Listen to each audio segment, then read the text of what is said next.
मध्य प्रदेश के सीहोर के कथावाचक प्रदीप मिश्रा ने राधा रानी मंदिर बरसाना पहुंचकर राधा रानी के सामने दंडवत होकर माफी मांगी है। यहाँ प्रदीप मिश्रा ने राधा रानी को लेकर दिए गए विवादित बयान को लेकर माफी मांगी है। इस दौरान उन्होंने कहा कि मेरी वाणी से किसी को ठेस पहुंची हो तो मैं उसके लिए माफी मांगता हूं। मैं ब्रजवासियों के चरणों में दंडवत प्रणाम कर माफी मांगता हूं। मैं लाडली जी और बरसाना सरकार से क्षमा चाहता हूं। सभी से निवेदन है कि किसी के लिए कोई ऐशब्द ना कहे। इसके साथ ही कथावाचक प्रदीप मिश्रा ने राधा रानी के लिए कहा कि वो मेरी इष्ट हैं।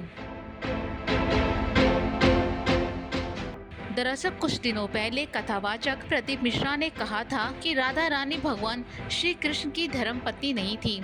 उनका विवाह छाता निवासी अन्य घोष के संग हुआ था। बरसाना राधा रानी का गांव नहीं है। उनके पिता ब्रजभानु साल में एक बार बरसाना में कचहरी लगाने आते थे, इसलिए बरसाना का नाम पड़ा।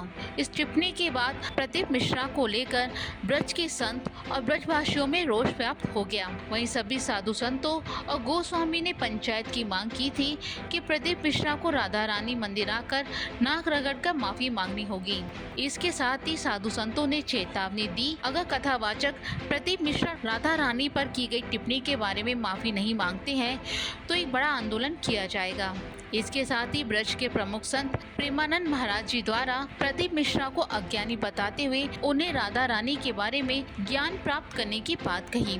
इसके साथ ही संत प्रेमानंद ने कहा कि प्रदीप मिश्रा खुद को शास्त्र का ज्ञानी समझता है, लेकिन वो किशोरी जी के बारे में कुछ नहीं जानते। चेतावनी भरे लहजे से संत प्रेमानंद ने कहा, अगर श्री जी के बारे में वो कुछ भी जानना चाहते हैं तो हमारे सामने वृंदावन की रथ पर बैठे, हम कुछ भी नहीं बोलेंगे, मौन रहेंगे और उन्हें श्री जी का ज्ञान प्राप्त हो जाएगा।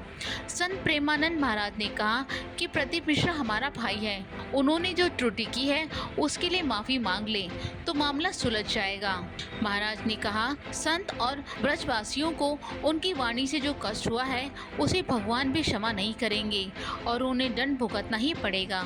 इसके बाद प्रदीप मिश्रा ने दोबारा कहा था कि हम इसका प्रमाण पहले ही दे चुके हैं। जिसकी दृष्टि से सीहोर वाला महाराज गलत है तो जिंदगी भर कितना भी प्रमाण दे वो सही साबित नहीं हो पाएगा। जैसे माता जानकी प्रमाण देकर अंत में जमीन में समा गई, लेकिन उनकी किसी ने भी नहीं सुनी। ऐसा ही दुनिया के लोग चाहते हैं कि तुम प्रमाण देते रहो तो देते रहो, क्या प्रमाण चाहिए। उन्होंने कहा था कि हमने जो बोला है वो ब्रह्म वैतव्य पुराण राधा रानी का संवाद बोला है, राधा रहस्य में जो कहा गया है वही बोला है। प्रदीप मिश्रा ने कहा, गौड़िया संप्रदाय के कालीपीर से निकलने वाली पुस्तक राधा जी की संवाद में जो कहा गया है वही कहा है। प्रदीप मिश्रा के इस बयान के बाद मामला और बिगड़ गया और ब्रज के साधु संतों ने पंडित प्रदीप मिश्रा की कड़ी निंदा करनी शुरू कर दी। वहीं बाद में मामला तुल पकड़ता देख कथावाचक प्रदीप मिश्रा बैकफुट पर आ गए और उन्होंने राधा रानी के दरबार में पहुंचकर क्षमा याचना की।